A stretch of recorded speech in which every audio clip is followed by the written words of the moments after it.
Alright, I have returned, and I have realized the stream title is such a lie, because it is in fact not Sunday. Tuesday?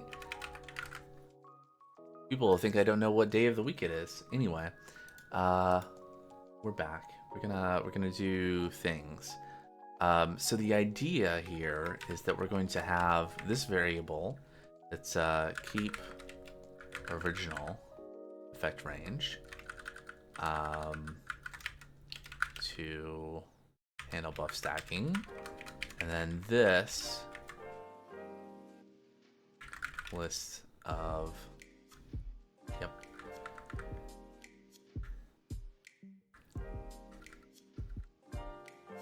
Does this bias anything? I'm not sure. I think what this allows us to do is this allows us to say, if the buff amount is in stacked buffs, we can erase it. If the stacked buffs array is of size 0, actually, yeah, let's do it this way.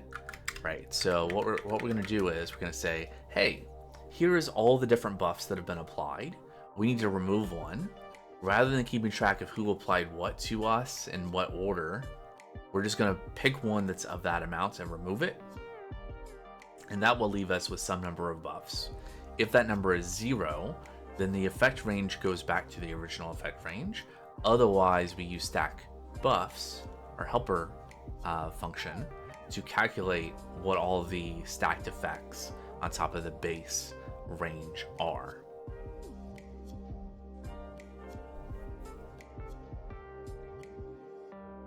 Now this feels like something where maybe this logic, I mean, all of the effects are going to be multiplicative like this.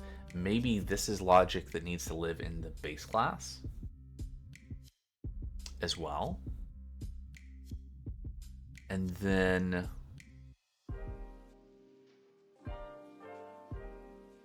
how would we do that?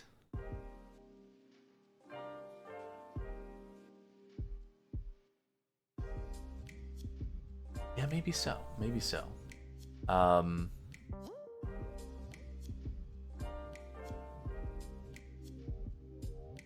So then, if we did that,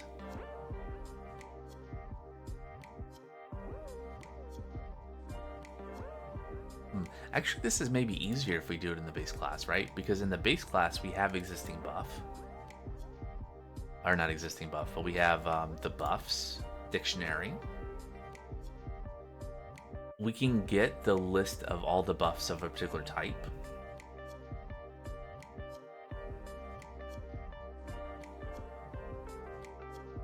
Ooh, maybe that's what we should do, right? So that when we handle add buff, instead of passing this one buff type and this one buff amount, what we do is we pass buff type and all of the current, the list of amounts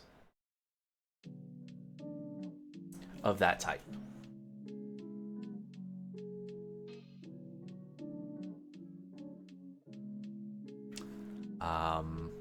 If we're going to do that, one thing we need to do is we need to move this here. We can move the timer creation up here so we have it. Yeah.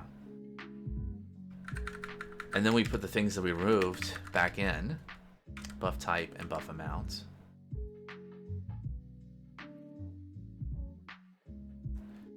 And then I think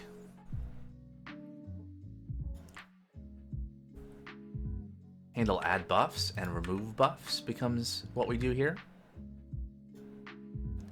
And we say buff amounts is an array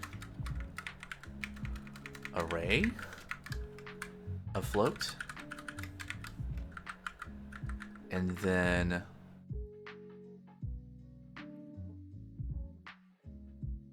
and then we don't need remove buffs. We just have handle buffs. Yep.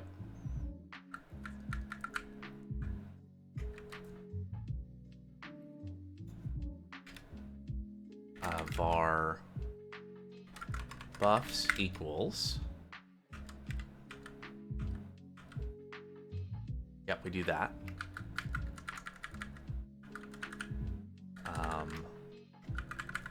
Hold on. F2. We'll do buffs of this type. Great.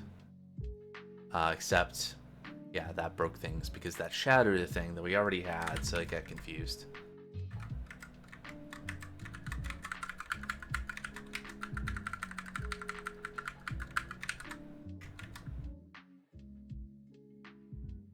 So on timeout, all we really need to do is apply this logic again.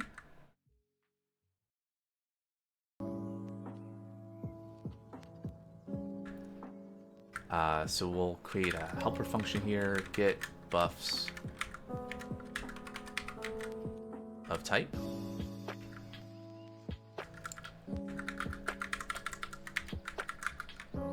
Yep, and we do that, and then when we erase a buff on timeout, we simply call handle buffs again after having removed the item from the dictionary.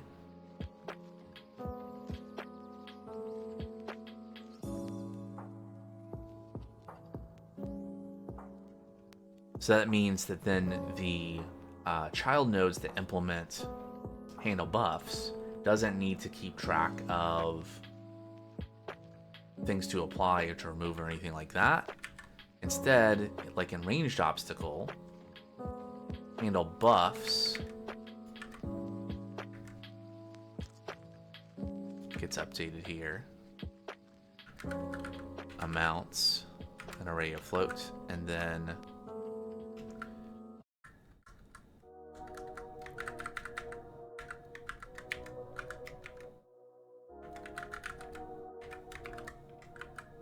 we do something like that. Remove goes away.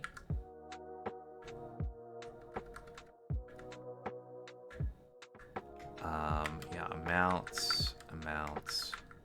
That's all fine. Hold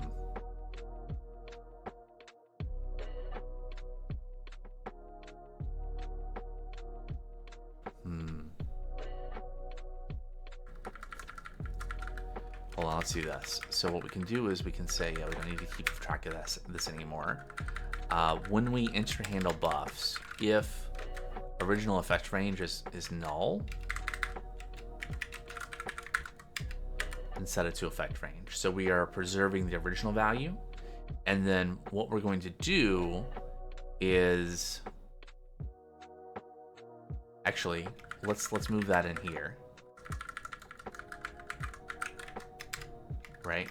So what we're going to say is that when we enter this the first time, if we haven't saved original effect range, so we'll save it. Then we will build a result by applying all of the buffs to the original to the original effect range, and we return that result, and that result we use to set effect range. So once all buffs are removed, so amounts will be an empty array, and then stack buffs will have the original effect range. This will iterate 0 times, and so result will just be the original effect range, and that's what effect range will get set back to. So we can like make a full circle should that eventuality arise. So then I guess the question is,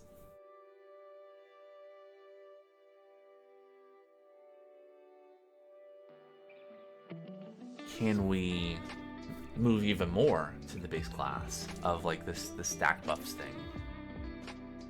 To do that,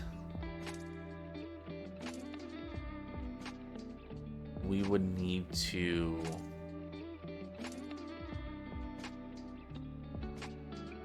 make this more general purpose, right?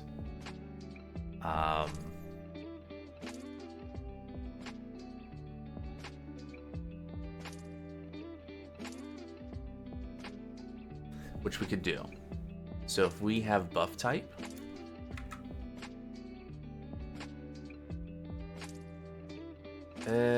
maybe that makes it a little bit more complicated. Basically what we could do is we could have a dictionary for original values, where the key is the buff type, and then have the kind of the value that we're buffing as a parameter to stack buffs, so that it's a kind of a general purpose function, and then we move the function to the base class and we use it here.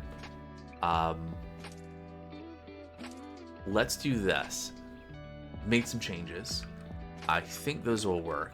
Let's try it out in the game and see if the tower is working the way I would anticipate it would work. So we gotta unlock things.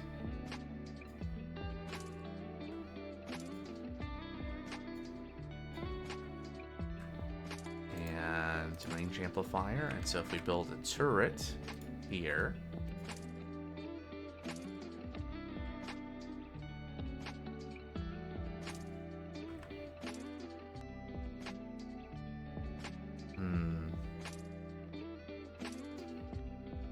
I don't know, it doesn't seem to work.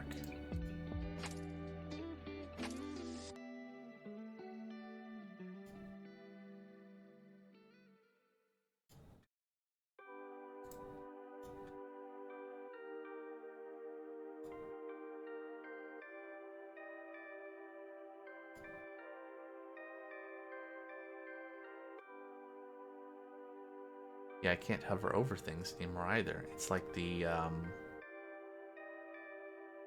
okay, I can hover over that, but nothing else.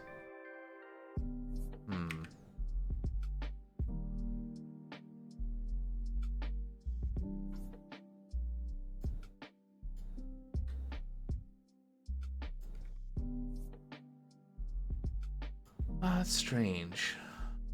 What have I broken? So this one I can still hover over, but the others I can't. I can hover over that one, but not this. Is there some kind of like...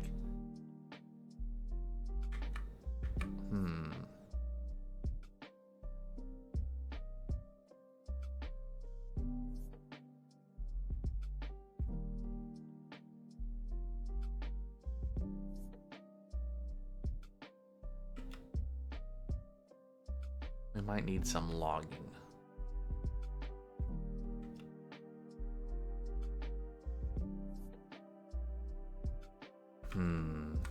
Okay. Well, it's good that we didn't move on and try to change things or anything else beyond what we've already done, because I've broken something.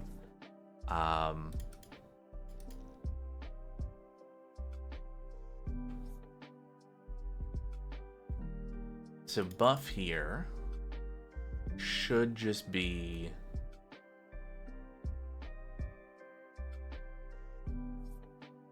Wait. Oh, no, I did set it here. I set original effect range to be effect range. Okay. That is fine. And we change effect range to be whatever stack buffs returns, which is result, which we multiply out to be buff 1.0 plus buff, right? So 1.0 plus 0.3, so 1.3. So we are giving a 30% increase to the range every time we put down a range amplifier. That's what's supposed to be happening anyway, but for whatever reason we can't see. Let's see, so let's go to show range indicator. Can we mylogger.info. There we go. Now we'll log the effect range when we hover over.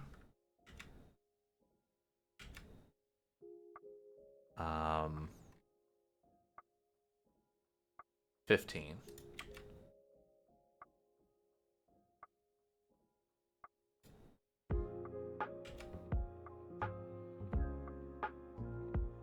Zero.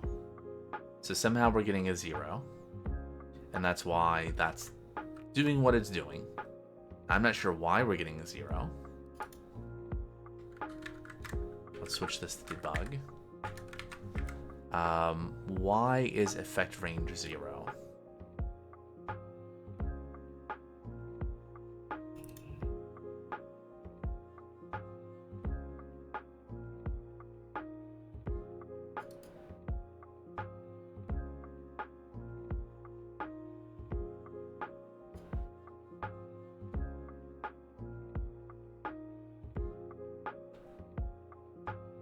Like, even if buff was 0, it'd still be 1, right?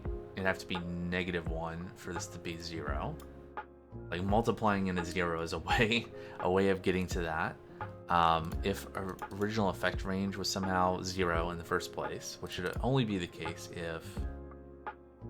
Hold on. Right. So... Do floating point numbers default to 0 if you don't provide an initial value? Let's do this. So we're going to change this to be like so. Maybe that's what's going on. It doesn't start as null, it starts at 0. And so thus the null check never happens, something something. Let's restart and try that again.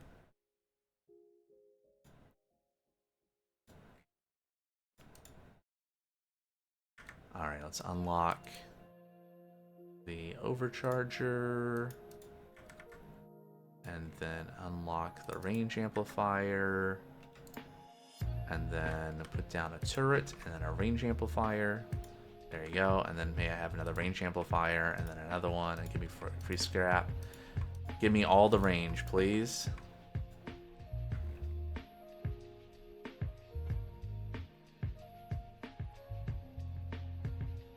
There we go. So with that many range amplifiers, that increases the range of the turret in that way. Because it's a multiplicative increase, which is, I think, funner. Anyway. Okay, so we fixed that. I think this is a good place to commit what we have so far. And then we need to implement the other buffs, right? So, yeah, stacking mechanism for ranged obstacles, that's all good. So the next thing we want to do is we don't want to implement buffs for the shooting obstacles. Right? I think we've basically done everything that was in the original plan that we sketched out at the beginning of stream. So we'll toss that away. Shooting obstacle. Okay, so for the shooting obstacle, we do need to just implement handle buffs again.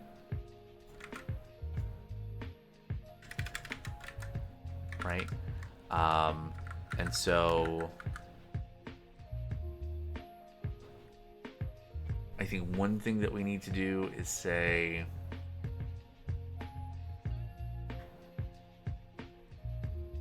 if we don't want this to be exhaustive,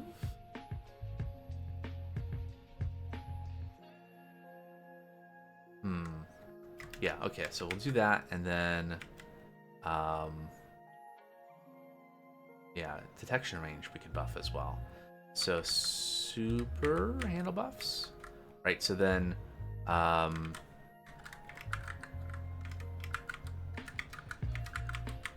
this is the default case, right? Let's check our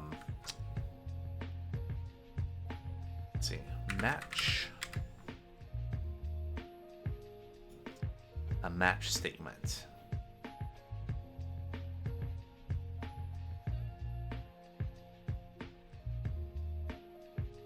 It's the equivalent of a default.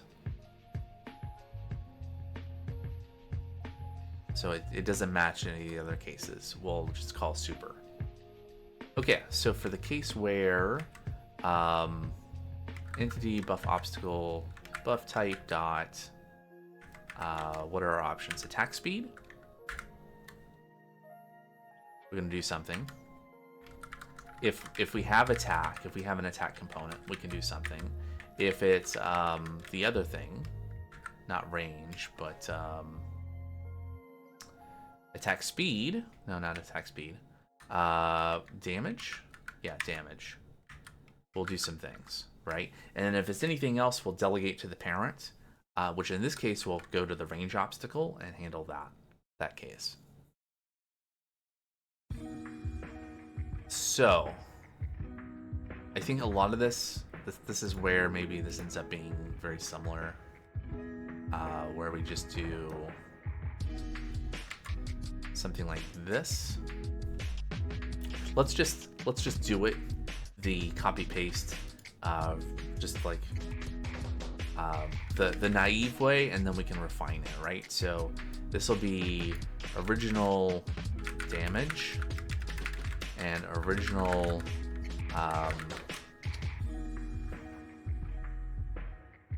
what is the thing internally called? Cooldown? Attack cooldown?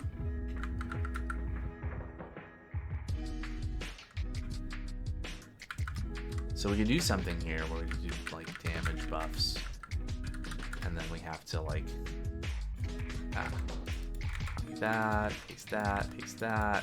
You have to grab attack damage. You have to do that. And then for damage, what we say is if we have attack, we say attack.damage equals stack damage buffs.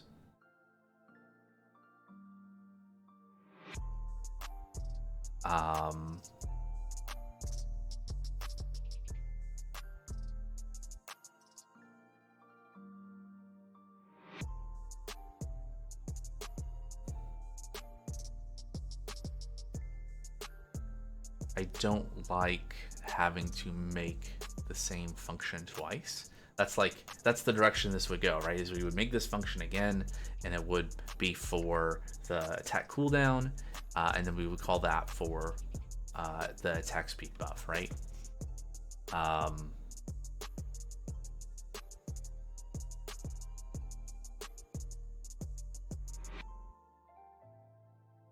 It will be slightly different. Let's go look at attack really quick and refresh my memory of how this works. So the attack component has a damage amount and a damage cooldown. So how did we explain in buff obstacle what? So maybe this range should be -1 to +1.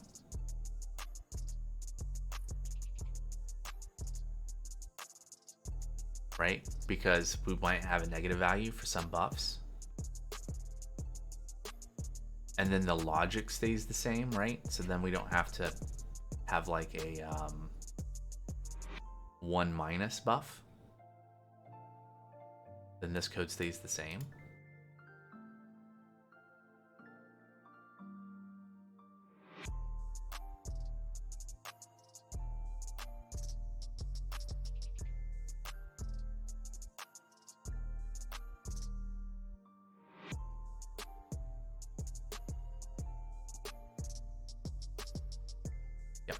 So I think I'm going to implement the function that I was talking about before, where we have a buff type.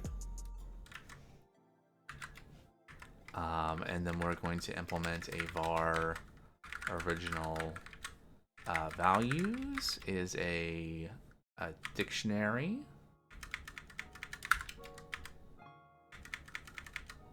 Can we do that? We can do that. Okay. And then what we'll do is we say if original values doesn't have that buff type, save original values that buff type to be not attack.damage. That would be hard coding something. Current value is a float, right? And then what we do is we save current value. Right? If we've never saved the original value for whatever it is, then the current value is the original value. Then we take original values for that buff type, and that is the base value that we then apply the buff to, and we return the result. So then This will rename this to stack buffs. And this is going to work like this, where we pass in the attack.damage amount, buff type, and amounts. And so we only ever use current value if we haven't saved the original value. And of course, this no longer matches how the parent class defines stack buffs. And that's fine, because we're just going to take this and we're going to move it to the parent. In fact, we are going to get rid of these, and I'm going to, oh neat, I've never pressed that button before. It launches the game. Go away. I don't want you. I don't want that. Debug current file is interesting. Okay, anyway, buff obstacle. We're going to provide a in obstacle.gd. We're going to provide a handy stack buffs helper and a place to store the original values. And then, so that doesn't do anything here. It's not used. But in ranged obstacle, then what we can do is we can just do this. And that, you know, then all of those lines of code go to one line here, and then we can reuse. Let's see, too many arguments. What do you mean? There's three arguments here.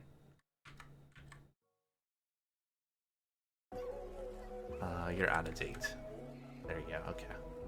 Sometimes closing and reopening the file will get VS Code to get up to date. And so then attack speed, attack cooldown is stack buffs of that buff type, attack.attack cooldown, and amounts. Now we've not actually implemented the other towers. Actually, that's a question. So in here, yeah, it's called the range amplifier, and then we need the cooldown beacon and the overcharger as well. So maybe the easiest way to do that is maybe in VS Code. We'll go to our resources here. So here's the range amplifier and how it's defined.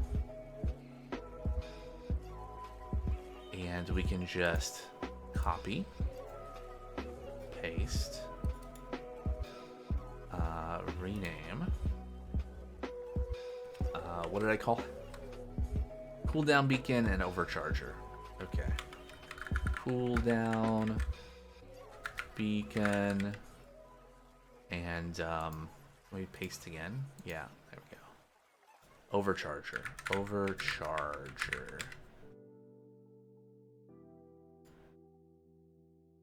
Okay, so somewhere in the code base we have these also defined for the tech tree.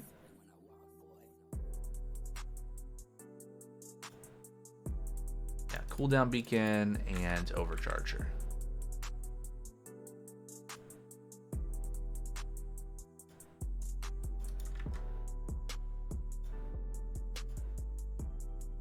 Increases, in fact, no.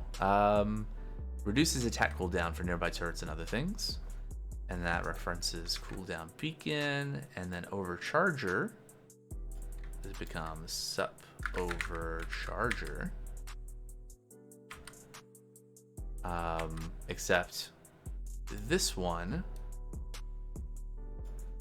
in fact, increases attack damage of nearby turrets and other things. Okay.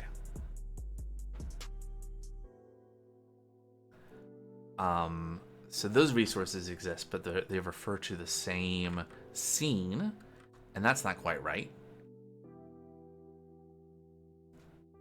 But what we'll do is we'll go over to our obstacles, concrete. I want to just duplicate And this will be Overcharger. And then duplicate again. What was the other one? Cooldown Beacon. Cooldown Beacon. Okay, so we go in here. We'll rename this to Cooldown Beacon. There we go. And then we just need to change what the buff type is, right? So Cooldown Beacon changes the attack speed by a number. And we said for this 25%, minus 0.25. And then the Overcharger changes the damage by 40%.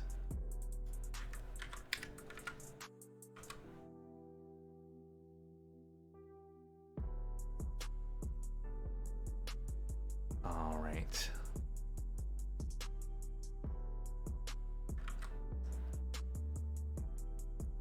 And then everything else is the same because we're not doing different meshes. So that's fine.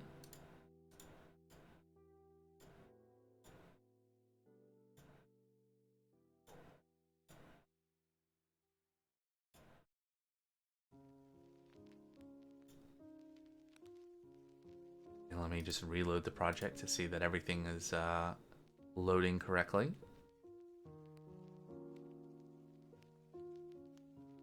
Okay. So now, if I run the game, I should be able to unlock all of those support towers in the tech tree. Right, so we can unlock Overcharger. And then we can unlock Cooldown Beacon. And I wouldn't have to go back and forth, but unfortunately it doesn't.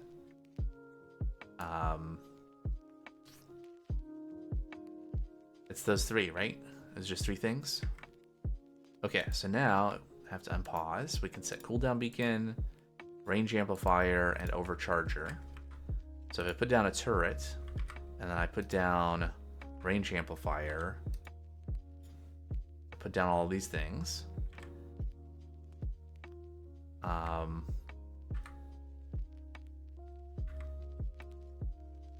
Let's see.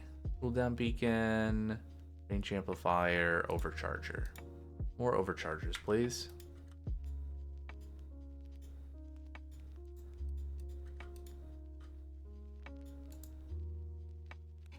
What we should see is zombies taking a lot more damage. Let's put down some more turrets as well. With our additional range amplifiers, we just put them everywhere.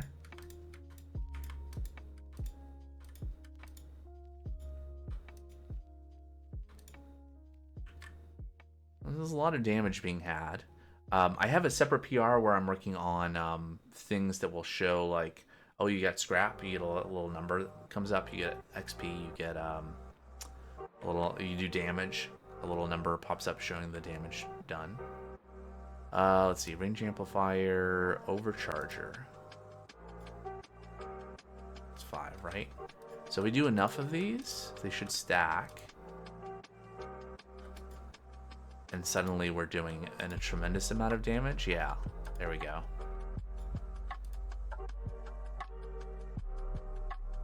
All things will have to be balanced, but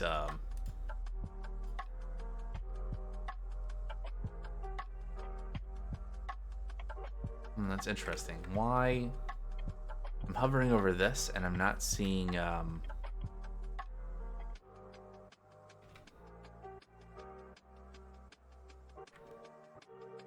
I'm not seeing any kind of range previews anymore. I've broken it.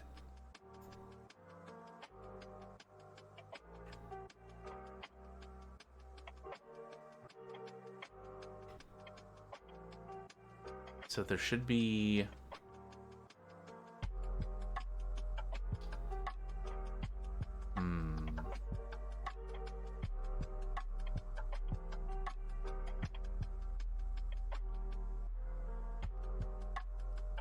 should be something in the log about hovering over things, but I don't see it.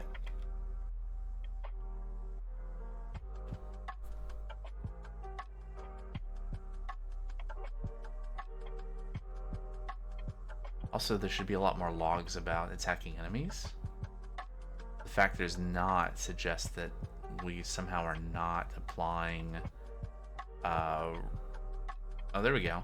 Range obstacle, showing range indicator with range 4817. Okay. A lot of debugger lines. Maybe we're breaking some things. Oh, it's the same thing. Probably should figure out what that's about, but target and up vectors are collinear. Oh, right. So this is the enemies get stuck in the floor. Something to do with that. Or it's either a cause of or a result of, an effect of what's happening with the zombies that are in the floor here.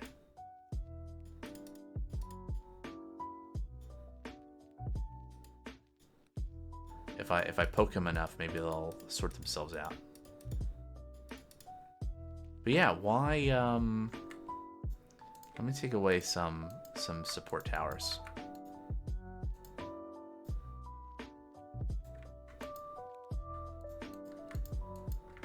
Oh, okay. Interesting. We have some issues if we have too much range. It looks like. Oh, right. I know what's happening.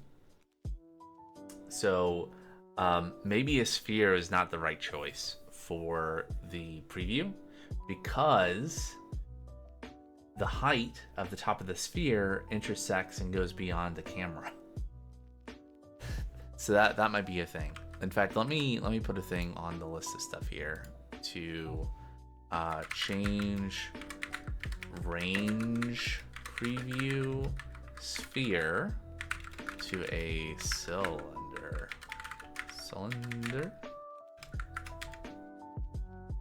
Yeah, we should do that. And this is in progress, so we'll move that over there. Okay. But yeah, that's why we aren't seeing anything. Because we just have too much range. So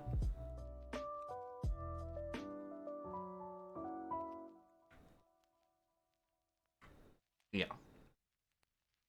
Even here, we have enough range to hit the zombies over there. With some of the turrets. Maybe actually all the turrets. And we are hitting them. There's just a lot of zombies. Which is good. I mean, what we had earlier on was like everything was like one-shotting the zombies, and so we've corrected that. Of course, right now this is not a great thing for our. I mean, our one survivor has like millions of health, and that's you know just for testing purposes. But yeah, I don't know about the bars, the health bars on these things. That might go away. We might do something else. Maybe some kind of ring gauge or something. A little bit more interesting, a little bit more compact. We still need to figure out why the zombies are ending up in the floor. In fact, let's put that on the radar of things. Figure out how to keep zombies from lying down. That's not how you spell that. Lying down? Laying down? How does one English? Down into the ground. Like this is a zombie tower defense game, so the zombies are supposed to be maybe coming out of the ground, not going into the ground.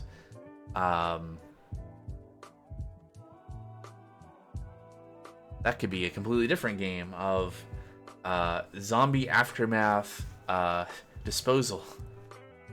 Dig graves. Anyway, all right. This is good. We have done the thing, it seems like, of making our support towers. Now, there's still more to do. Specifically, add additional support tower types. In the list, in the task here, we specifically say, hey, we have icons for each thing, and we have visuals. So there's some artwork to do here, and that could be a thing for a future stream. So we'll leave that there for now. I will open the pull request though. And so this is support towers, aka buff obstacles, which is assigned to me, and we'll create the pull request here. And I'll make sure to call out some to-dos here. So we need icons for resources for the hotbar. I don't know what I just pressed, but it's not what I wanted. For hotbar, need unique models for tower types. There we go. Was there anything else that we needed for this?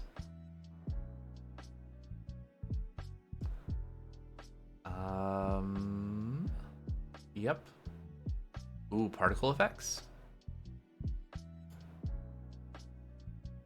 Yeah, we could do that.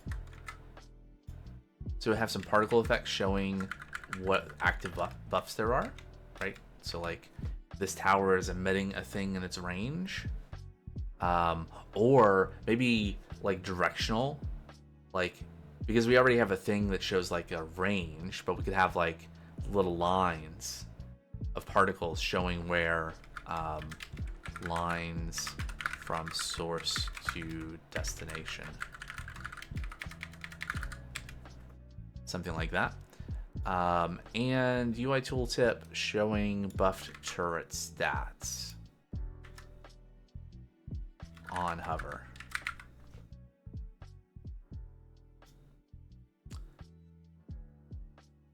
Great. And a neat thing that I saw the other day that you can do now, if you have Copilot, is you can just generate a summary, and it will like inject it where your cursor was in the description.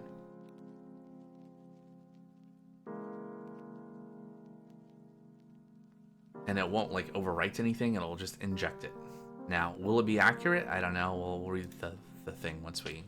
Okay, this pull request introduces a new buff system for obstacles, enabling certain obstacles to apply area of effect buffs, such as attack speed, damage, range, to nearby turrets and other obstacles. It adds new obstacle types, refactors obstacle class hierarchy to support buffs, implements necessary logic for buff application, stacking, and removal. Additionally, it updates scene and resource files to support these new features, and then it goes into stuff. Yeah, that seems fine. Okay, so still more to do and future streams to do it. There's also a bunch of AI PRs that I had Copilot create that I need to do stuff with.